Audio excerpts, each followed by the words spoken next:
Всем привет! Сегодня с вами в эфире Ибраим Алибек. Здравствуйте, Алибек. Здравствуйте. Могли бы в первую очередь немного рассказать о себе? Меня зовут Ибраим Альбек, я являюсь докторантом в Асатпаев университете. На данный момент я готовлюсь к защите по специальности машиностроения. У меня специализация аддитивные технологии, и вот работаю с 3D-печатями, с 3D сканерами, с машинами, и, скажем так, делаем мелкосерийные, пытаемся делать мелкосерийные автомобили. В первую очередь хотел бы спросить у вас, как вы пришли к машиностроению? Скажем так, это была детской мечтой строить машины. И как я закончил школу, я знал, куда я пойду и что я буду делать. С тех пор 8 лет или с 2015 года, почти 10 лет я вот иду по дороге машиностроения. С первого курса я поступил на машиностроение, с третьего года мы начали активно строить машины в университете. Вот когда я учился в третьем курсе, мы первый раз поехали в Сингапур тогда на шелокомарафон Азия 2018. Тогда наша машина была самой яркой и самой красивой. Потом в 2019 мы уже поехали в Куала-Лумпур на трассу Сепанг, где проходит Формула-1, очень классная трасса. И вот с тех пор из года в год количество наших машин увеличивается, качество тоже растет. Если вначале, скажем так, это было что-то похожее, сейчас это уже более помощнее машины, посерьезнее, скажем так. Из года в год стараемся повышать наш класс. Какие современные тренды в машиностроении вы считаете самыми перспективными? Сложный вопрос. Очень сложный. Сейчас в машиностроении, в принципе, и в автомобилестроении очень много трендов. Одним из них на данный момент я занимаюсь, это аддитивное производство. То есть 3D-печать сейчас активно внедряется в разные, скажем так, части машиностроения, начиная с автомобилестроения, заканчивая судостроением. И это, с одной стороны, упрощает процесс прототипирования и изготовления первоначальных образцов.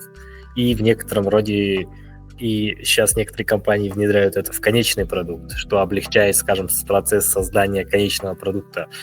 Как я помню, компания Ford внедряет напечатанные на 3D-принтере крепления для ремней безопасности. Вместо 8 или 9 элементов сейчас стоит условно один элемент, сделанный из металла, что гораздо упрощает процесс сборки. Также можно назвать искусственный интеллект, который активно сейчас применяется во всех сферах, скажем, нашей жизнедеятельности. И его тоже сейчас активно внедряют в машиностроение. В частности, в моделирование. Есть ассистенты виртуальные, которые помогают за тебя сделать несколько сотен расчетов, на которые уходило бы много времени, если делать их вручную. То есть также Generative Design туда подходит под эту категорию, где можно задать базовые параметры и сделать базовую модель, которую потом, скажем так, за счет софта оптимизирует до идеального состояния, там, где вес будет максимально минимальным, но при этом прочность будет у деталей оставаться на таком же уровне. Какие ключевые проблемы стоят перед данной отраслью в наше время? Если брать глобально,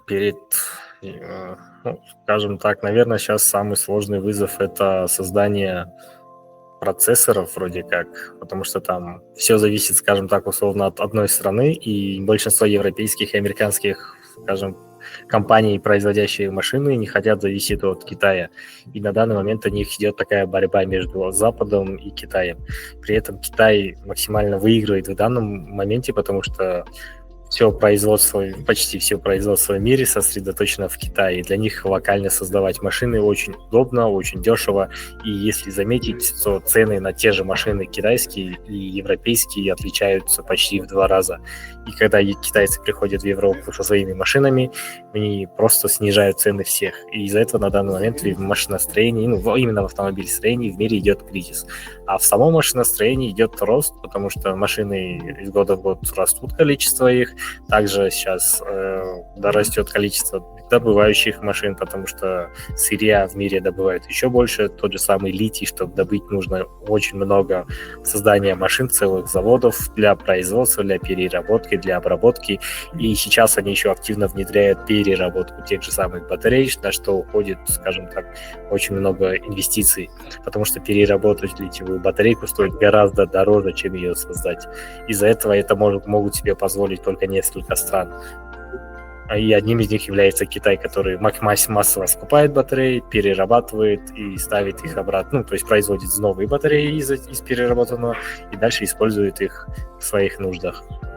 А в машиностроении в Казахстане можно сказать, что оно, в принципе, развивается относительно, скажем так, по сравнению с тем, что было, возможно, есть какой-то рост, но этот рост не такой большой.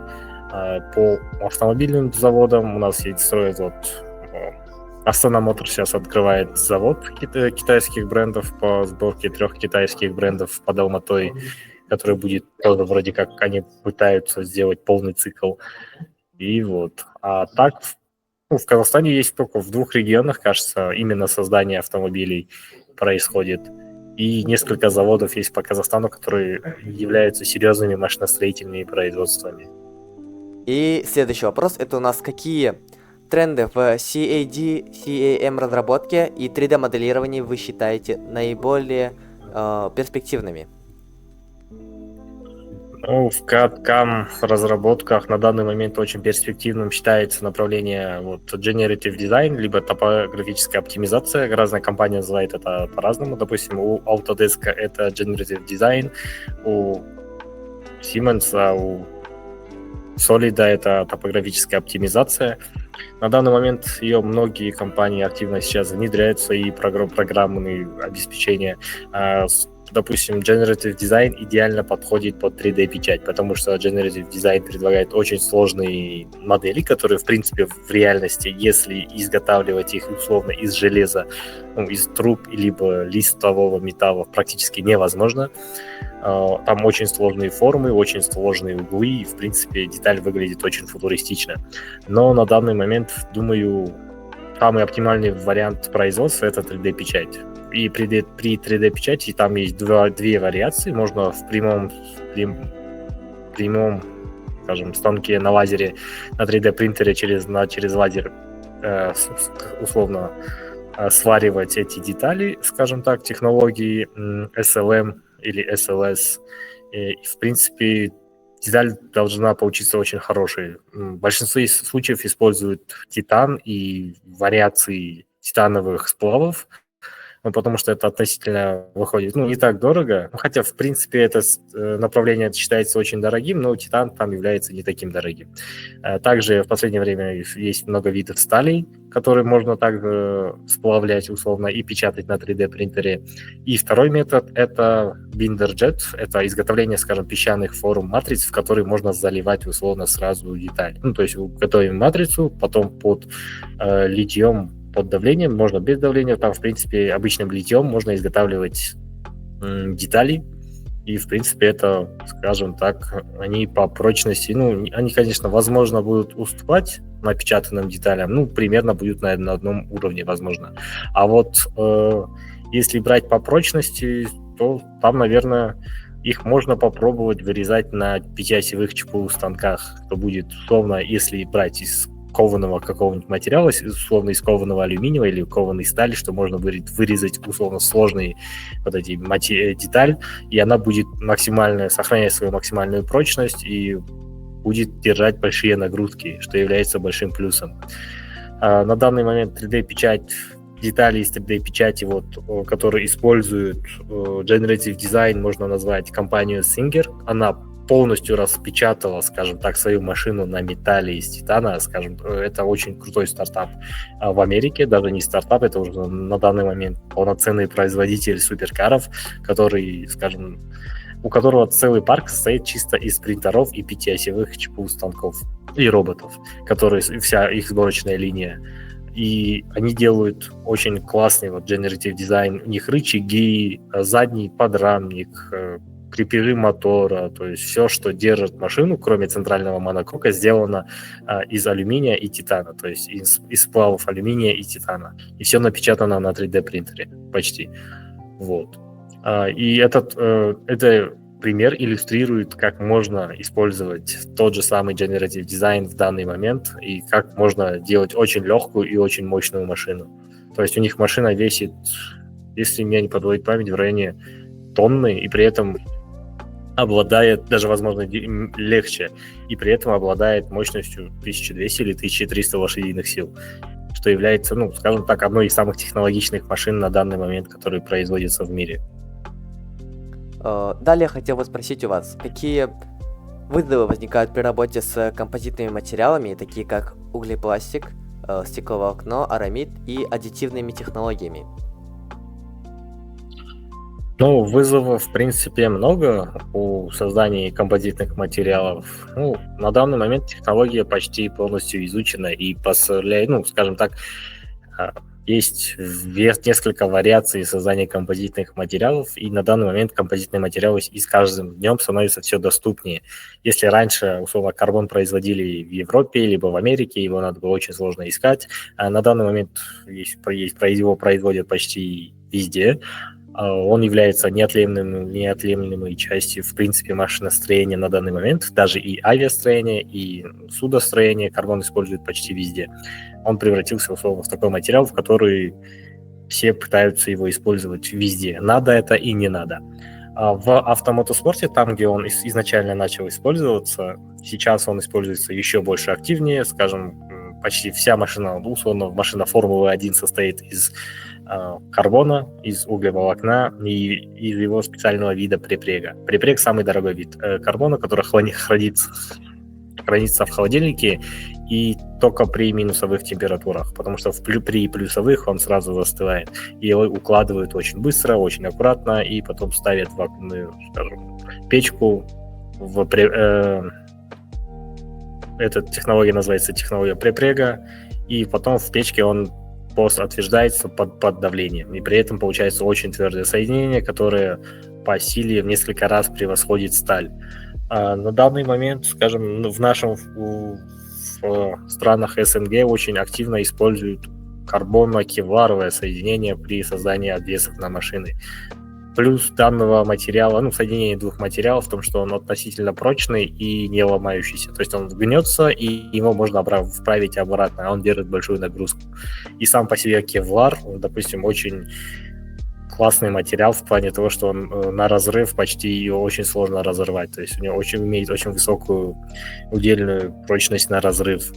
А карбон имеет жесткость. То есть соединяя эти два материала, можно получить очень, скажем так, суперкомпозиты, которые будут держать очень большие нагрузки и, в принципе, не ломаться. По стекловолокну сейчас очень обширно применяется везде. Его делают матрицы для пластика, матрицы для карбона. То есть он идет универсальным средством, скажем так, при ремонте, при строительстве. Стекловолокно используют очень обширно. По аддитивным технологиям можно сказать то, что вызовов у аддитивных технологий на данный момент не так много осталось. В принципе, потому что если раньше, условно, печать пластиком и фотополимерная печать являлась чем-то из ряда вау, сейчас 3D-принтеров очень много везде, то есть из пластика, который печатают и пластиком, и смолой. Из вызовов, наверное, осталось только удешевить печать металлом, то есть порошковую аддитивной технологии, которая является самым дорогим, и дороговизна данной технологии еще обусловлена тем, что порошок получить очень сложно. Для этого нужно специальное устройство атомайзер, которое будет идеально делать сферическую форму металла, которую, скажем так, еще она должна проходить определенные стандарты, чтобы принтер потом мог из нее выпечь правильно, скажем так, деталь. То есть не все в этом моменте килограмм порошка, там цены доходят до 10-15 тысяч долларов, что является очень дорого. Условно, сам принтер будет стоить 1100-150, может даже 200 в среднем они стоят, и для него порошок тоже будет выходить очень дорого. ну, что не является, скажем так, хорошей частью данной технологии. Но с другой стороны, если правильно все рассчитать и нужно производить очень сложные геометрические детали, которые держат нагрузки, то аддитивные технологии, именно порошковые, очень идеально для этого подходят. Ну, в принципе, за последние 10 лет аддитивные технологии очень сильно сдвинулись. То, что раньше казалось почти невозможным, сейчас, скажем так, почти уже возможно. То есть сплавлять металл с очень высокой точностью, делать фотополимерные принтеры раньше казались новшеством, тем, что они раньше были большими, громоздкими, и для того, чтобы их запустить, нужно было собрать очень сложный станок. А сейчас 3D, ультрафиолетовые 3D принтера, которые печатают смолой, можно найти почти везде. И цены у них почти такие же, как у принтеров, которые печатают пластиком. А пластиковые принтера Bambu Lab сейчас производит вообще, скажем, такую мини-революцию в сфере 3D-печати за счет того, что они производят относительно очень надежные принтера, и которые легки в обслуживании, не ломаются и могут печатать разными пластиками, что кардинально меняет картину 3D-печати. Потому что раньше это было что-то сложное, которое может где-то легко сломаться, потом это надо чинить, заказывать. Сейчас принтера уже гораздо надежнее, гораздо производительнее, скорость печати и просто уже по сравнению с тем, что было 10 лет назад, выросла в разы. И сейчас можно печатать уже со скоростью 200, 300, до 600 мм в секунду, они печатают без проблем, что является очень круто. Раньше был только один принтер Ворон, кажется, у него принадлежит рекорд по скорости печати, где-то 2000 вроде печатает миллиметров в секунду.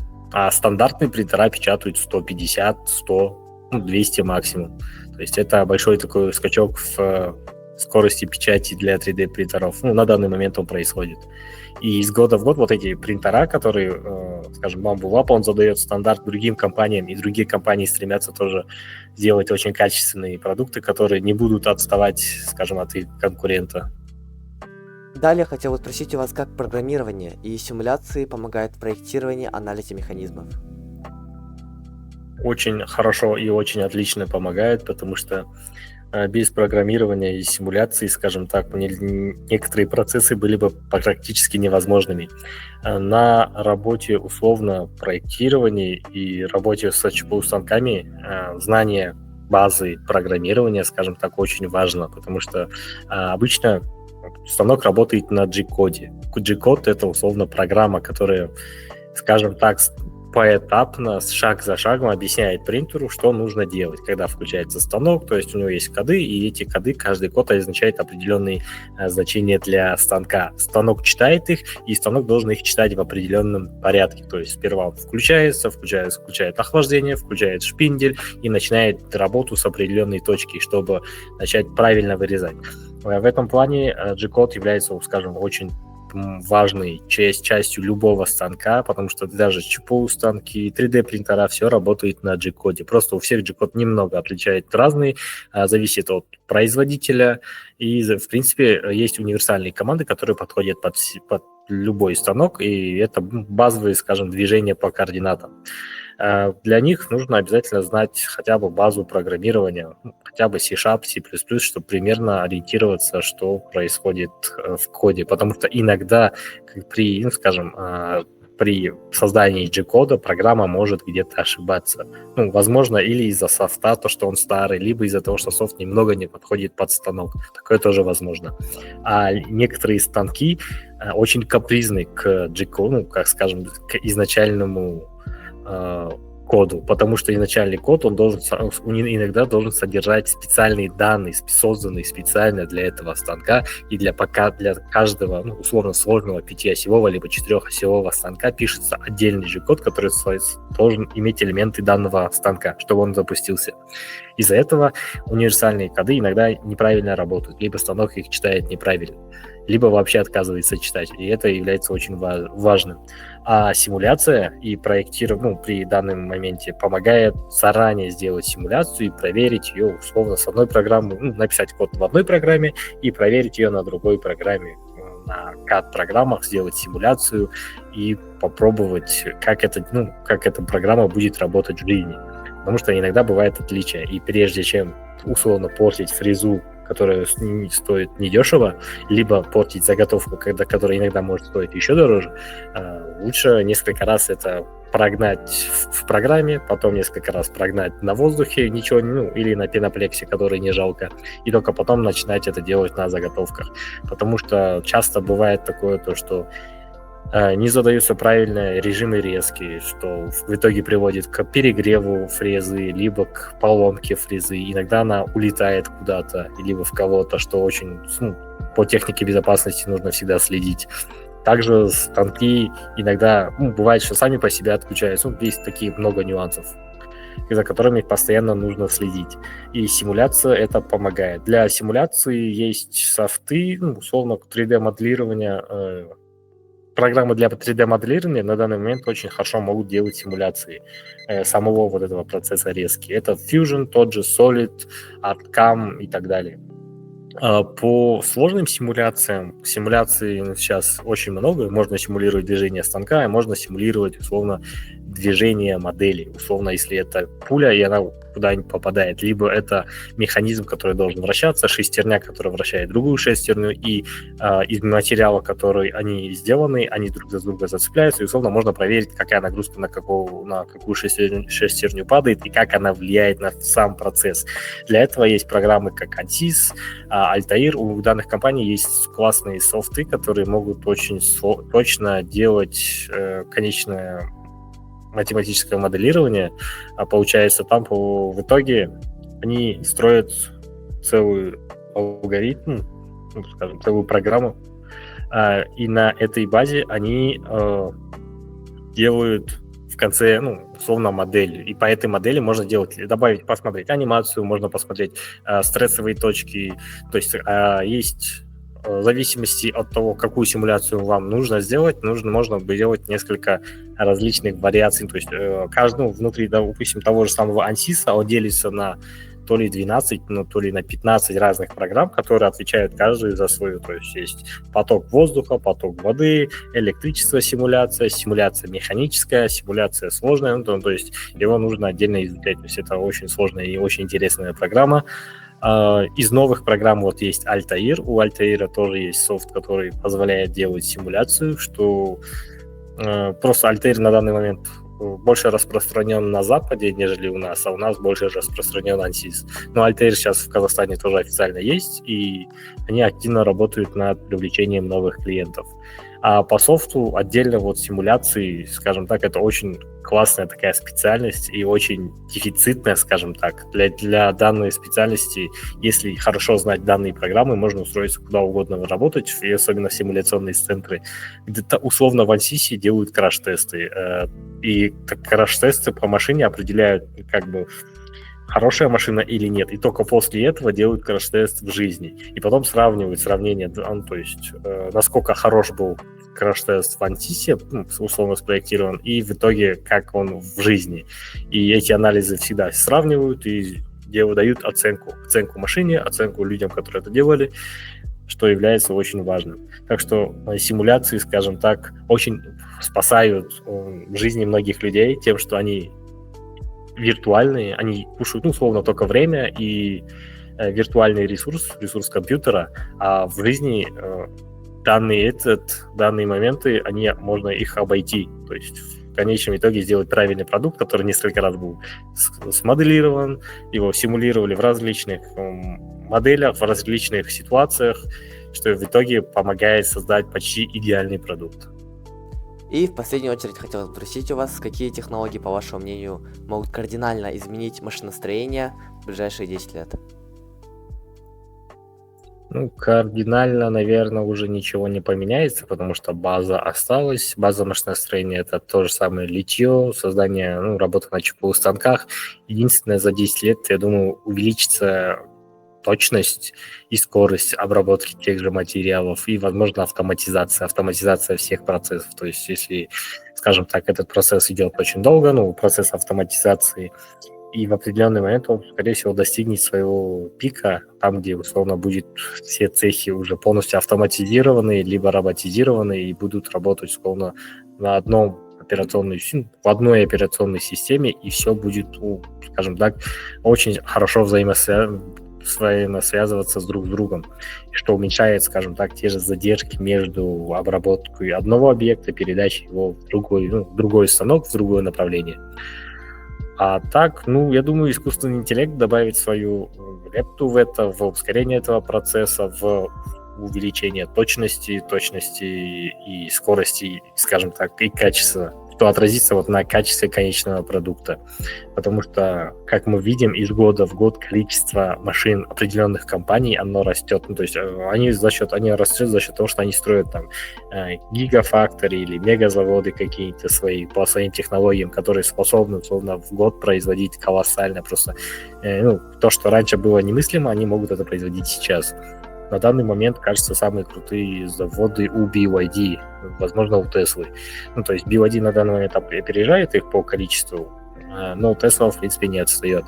А по старых, скажем так, самый продаваемый это Toyota. Toyota, думаю, они сохранят свое лидерство на рынке. И на данный момент сложно предсказать что-либо, потому что и так они уже почти пришли к своему пику, и дальше рынок, скажем, уже перенасыщен машинами, и машины уже становится их слишком много. Особенно в развитых странах. У нас в Казахстане количество машин из года в год тоже растет, то есть это такая мировая уже проходит в мировую проблему, нежели перспективы развития. Вот. А так, в принципе, я думаю, машиностроение кардинально прям не изменится. То есть это будет на таком же уровне, только, скажем так, быстрее, шустрее, более мобильнее. Заводы станут более, скажем так, многофункциональнее, которые могут разворачивать производство быстрее, чем сейчас. То есть на одном заводе можно будет производить несколько разных продуктов, которые будут условно создаваться по похожим технологиям, но при этом отличаться друг от друга. Спасибо вам большое за то, что были с нами сегодня. Желаем вам удачи, успехов и до встречи. Все, спасибо. Вам тоже. До свидания.